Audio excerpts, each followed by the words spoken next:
नमस्कार, स्वागत है आप सभी का। मैं हूं आपके साथ शैलजा त्यागी। तो प्रधानमंत्री नरेंद्र मोदी इंदिरा गांधी इंडोर स्टेडियम में राष्ट्रीय गीत वंदे मातरम के 150 वर्ष पूरे होने के उपलक्ष्य में आयोजित कार्यक्रम में शामिल हुए। प्रधानमंत्री ने इस अवसर पर एक स्मारक डाक टिकट और सिक्का भी जारी किया।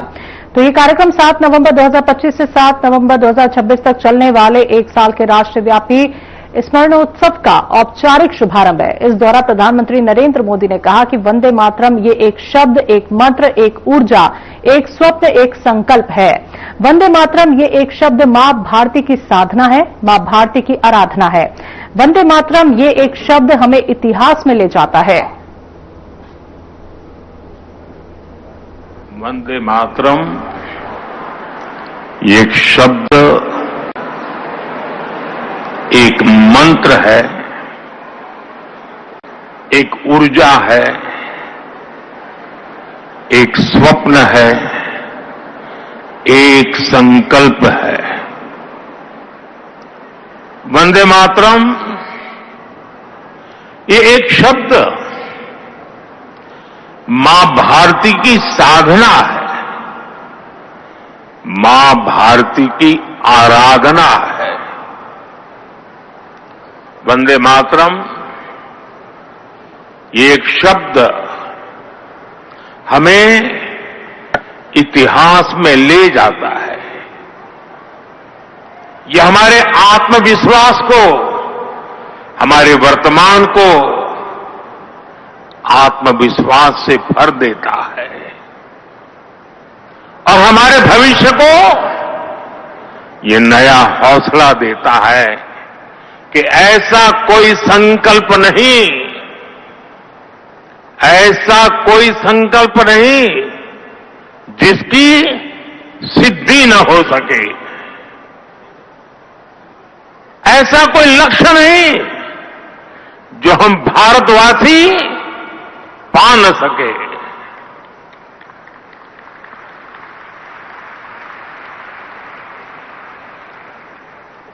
साथियों, वंदे मातरम के सामूहिक गान का यह अद्भुत अनुभव,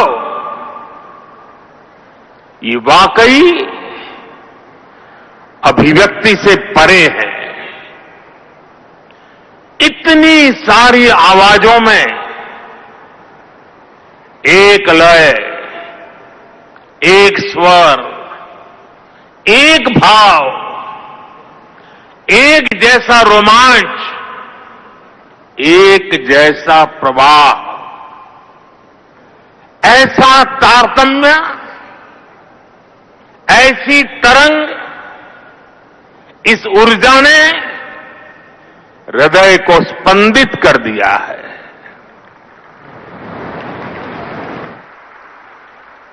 भावनाओं से भरे इसी माहौल में मैं अपनी बात को आगे बढ़ा रहा हूं। मंच पर उपस्थित कैबिनेट के मेरे सहयोगी गजेंद्र सिंह शेखावत, दिल्ली के उपराज्यपाल वीके सक्सेना,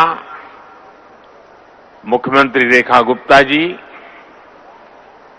अन्य सभी महानुभाव,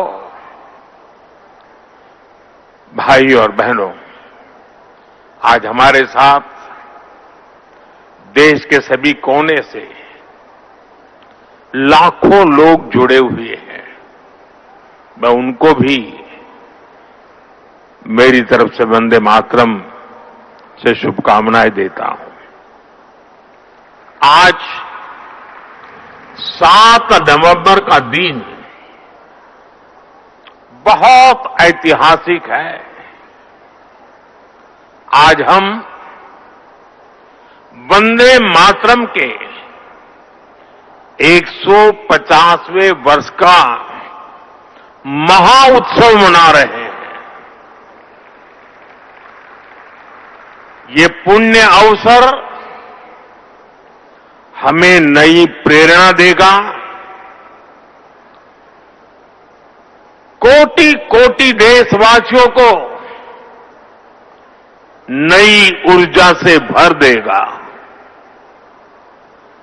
इस दिन को इतिहास की तारीख में अंकित करने के लिए आज वंदे मातरम पर एक विशेष कॉइन और डाक टिकट भी जारी किए गए हैं। बिहार के औरंगाबाद में प्रधानमंत्री नरेंद्र मोदी ने एक जनसभा को संबोधित किया। इस दौरान पीएम मोदी ने कहा कि औरंगाबाद तपस्या, त्याग और वीरता की भूमि है। इस पवित्र धरती ने देश को महान स्वतंत्रता सेनानी दिए हैं। चाहे औरंगाबाद हो या गया, ये धरती अपने दृढ़ संकल्प के लिए जानी जाती है। दशरथ मांझी जी इसी भावना के सच्चे प्रतीक थे। मैं इस क्षेत्र की सभी महान हस्तियों को नमन करता हूं।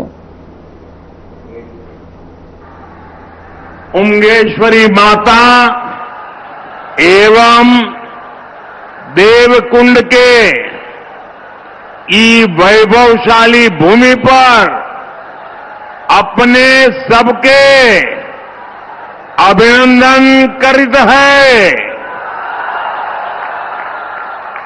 साथियों, औरंगाबाद तप, त्याग और बलिदान की भूमि है। इस मिट्टी ने अनुग्रह बाबू और जगतपति जगदेव जी के रूप में महान स्वतंत्रता सेनानी दिए। औरंगाबाद हो या गया जी हो, ये पक्के इरादे वाली धरती है। दशरथ मांझी जी इसी का प्रतीक रहे हैं। मैं इस क्षेत्र की सभी महान विभूतियों को नमन करता हूं। साथियों, कल ही बिहार ने पहले चरण का मतदान किया है और वाकई बिहार के लोगों ने अब तक के सारे रिकॉर्ड तोड़ दिए हैं।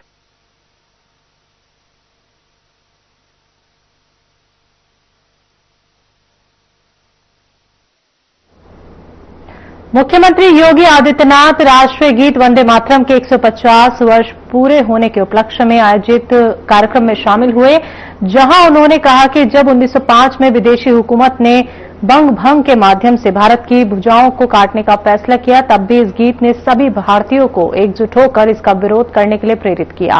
भारत की आजादी के दौरान जब भी स्वतंत्रता सेनानियों ने कोई स्लोगन दिया, वंदे मातरम उसका हिस्सा बना। ये एक ऐसा मंत्र बन गया जिसने पूरे देश को एकता के सूत्र में बांध दिया, जिससे एक व्यक्ति जाति, पंथ और धर्म से ऊपर उठकर अपने राष्ट्र के बारे में सोच सके। राष्ट्रगीत वंदे मातरम के 150 स्मरणोत्सव समारोह में उत्तर प्रदेश सरकार से जुड़े हुए हमारे सभी वरिष्ठ अधिकारियों के आज के इस कार्यक्रम में प्रदेश के मुख्य सचिव, प्रदेश के पुलिस महानिदेशक, प्रदेश के कृषि उत्पादन आयुक्त समेत आप सभी उपस्थित अधिकारियों और वरिष्ठ कार्मिकों के माध्यम से इस राष्ट्रगीत के रचयिता बंकिम चंद्र चट्टोपाध्याय जी को मैं सबसे पहले उनकी स्मृतियों के लिए कोटि कोटि नमन करते हुए विनम्र श्रद्धांजलि अर्पित करता हूं। आज का ये दिन हम सब के लिए अत्यंत महत्वपूर्ण दिवस है और मैं आभारी हूं आदरणीय प्रधानमंत्री जी का, जिन्होंने पूरे देशवासियों को आजादी के आंदोलन का मंत्र बना वंदे मातरम की 150 वर्ष पूरे होने के इस दिवस को इस स्मृति दिवस के रूप में आयोजित करने के लिए देशवासियों को एक नई प्रेरणा दी। हम सब जानते हैं कि वंदे मातरम भारत की आजादी का एक अमर मंत्र बन गया था।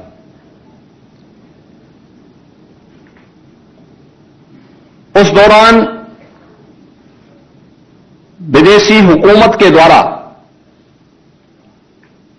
दी जाने वाली अनेक यातनाओं और प्रताड़नाओं की परवाह के बगैर हर भारत का नागरिक और खास तौर पर जो हमारा स्वतंत्रता संग्राम सेनानी था, क्रांतिकारी था,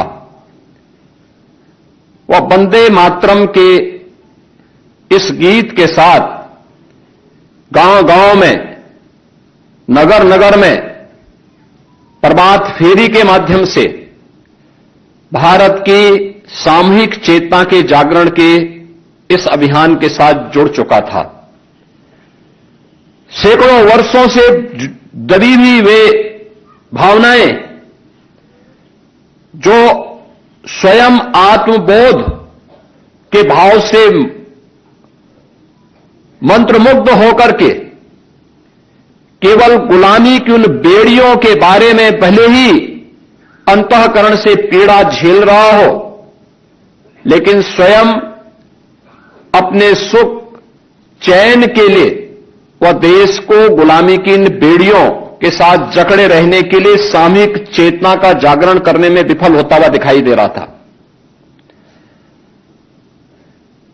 आपके सामने कुछ उससे जुड़े हुए उदाहरण भी हैं।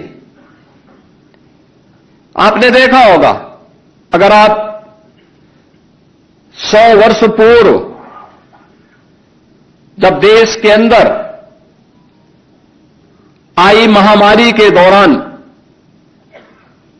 उस समय की बातों को और उस समय के पन्नों को उलटने का प्रयास करेंगे तो आप देखते होंगे कि उस कालखंड में भारत की आबादी कुल 30 करोड़ थी, लेकिन मरने वालों की, इस महामारी से मरने वालों की संख्या करोड़ों में थी।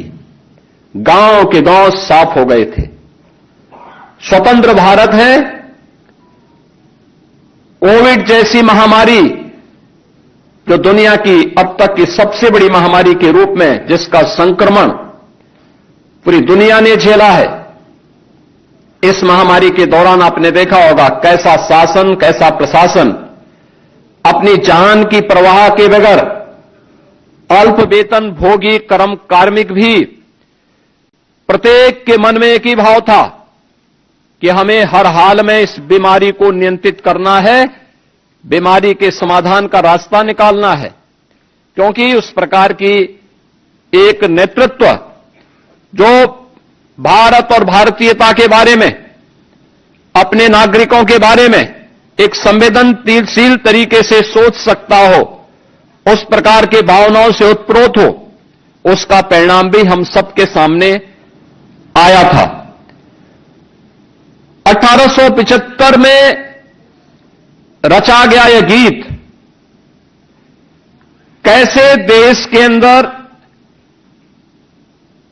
आजादी के मंत्र को आगे बढ़ाने में सफल हुआ, यह किसी से छुपा हुआ नहीं, यह केवल एक आजादी का गीत नहीं रहा। इसमें किसी एक व्यक्ति, किसी जाति, किसी मत, किसी मजहब, किसी क्षेत्र या किसी भाषा को लेकर के। खबरों में वक्त एक छोटे से ब्रेक का।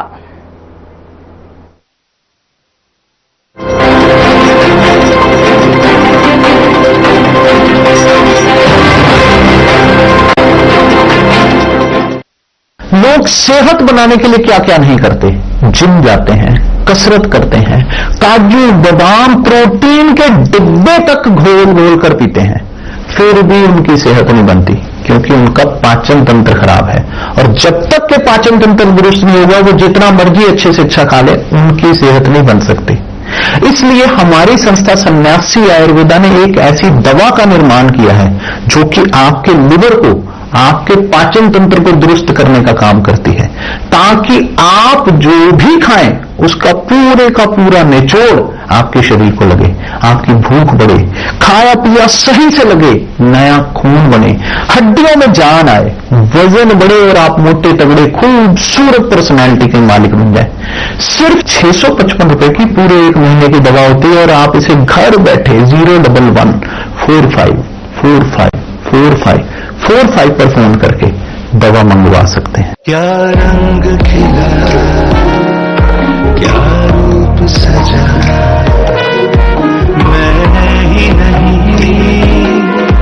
दुनिया ने कहा।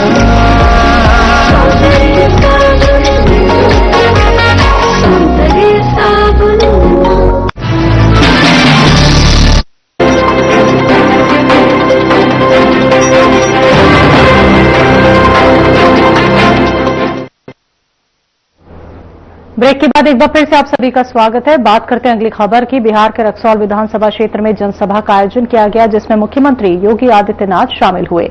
इस दौरान सीएम योगी आदित्यनाथ ने जनसभा को संबोधित करते हुए कहा कि बिहार का जन जन विकास, सुशासन और आत्मनिर्भरता के पर्याप्त एनडीए के साथ है। आज भारत के राष्ट्रगीत वंदे मातरम के 150 वर्ष पूर्ण हुए हैं। वंदे मातरम पिछले 150 वर्षों से भारतीय चेतना को जागरूक करने का एक मंत्र बना है, जिस गीत को गा करके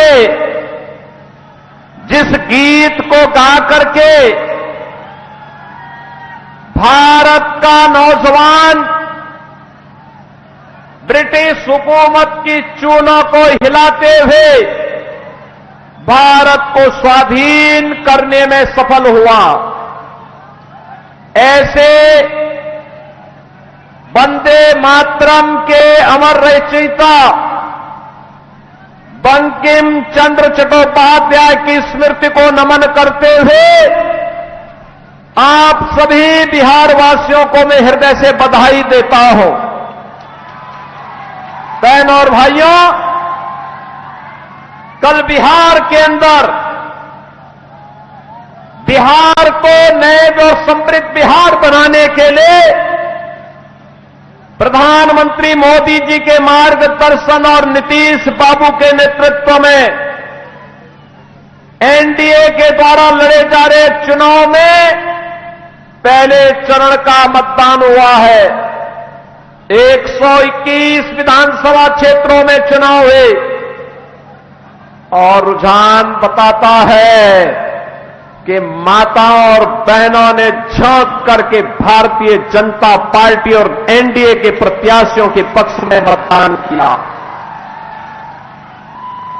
हर अन्नदाता किसान, हर नौजवान, हर श्रमिक, हर व्यापारी सुशासन की सुदृढ़ नींव में समृद्ध बिहार बनाने के मोदी जी के संकल्प के साथ नीतीश बाबू के नेतृत्व में इस चुनाव में फिर उठ खड़ा हुआ है।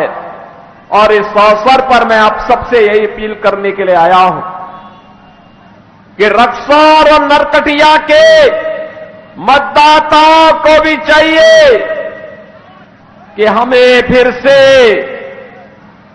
जंगल राज बिहार के अंदर वापस नहीं आने देना है।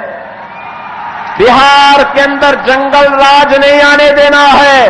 सुशासन की सुदृढ़ नींव पर एक समृद्ध बिहार बनाना है।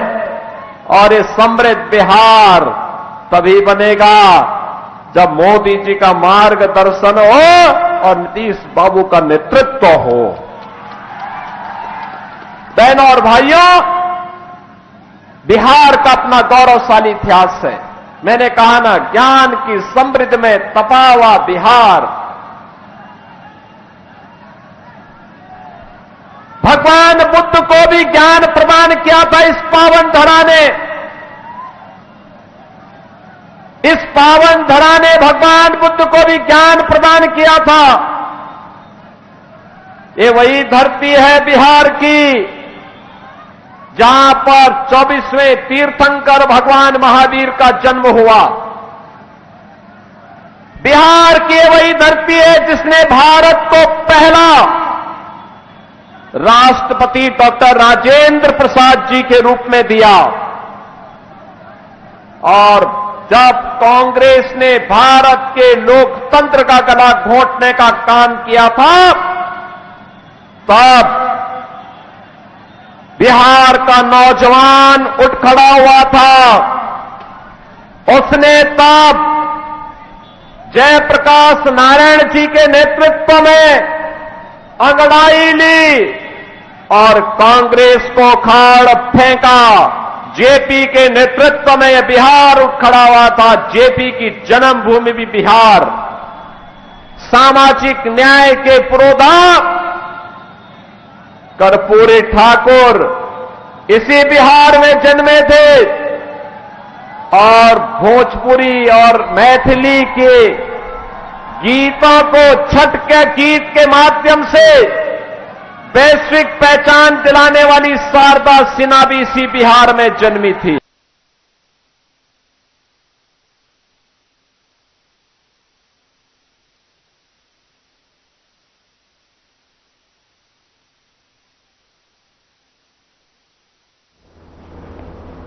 बिहार के लौरिया विधानसभा क्षेत्र में जनसभा का आयोजन किया गया, जिसमें मुख्यमंत्री योगी आदित्यनाथ शामिल हुए, जहां उन्होंने सभा को संबोधित किया।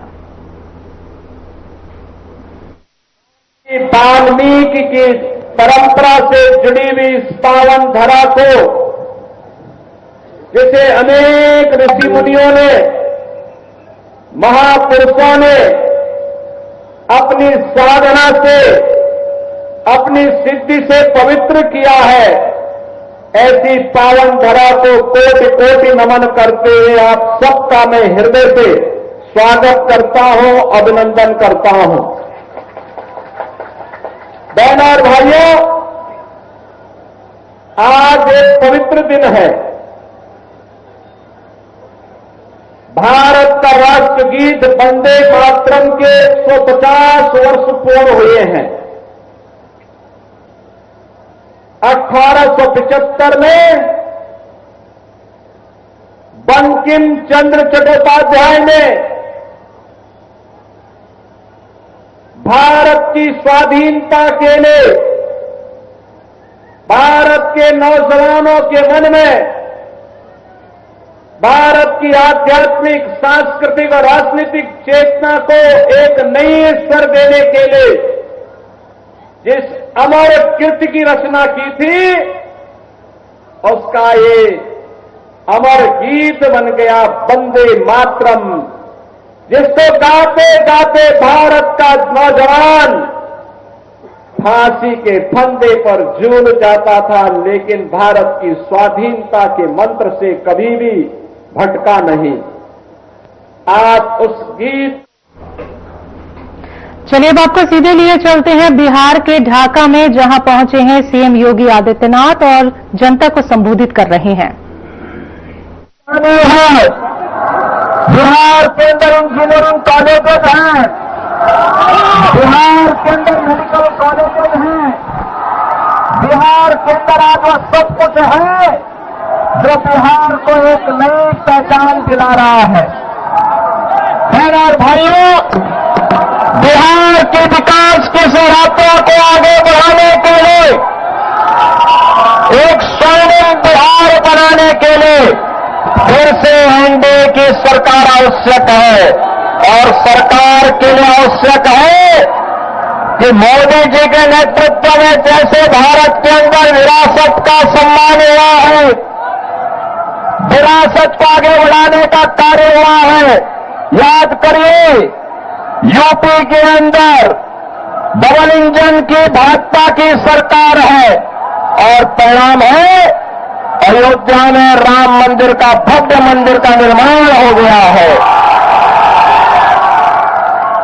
ये कांग्रेस आरजेडी को ये ढाका क्षेत्र को घुसपैठियों का यहां पर एक केंद्र बना करके अराजकता पैदा करना चाहते हैं।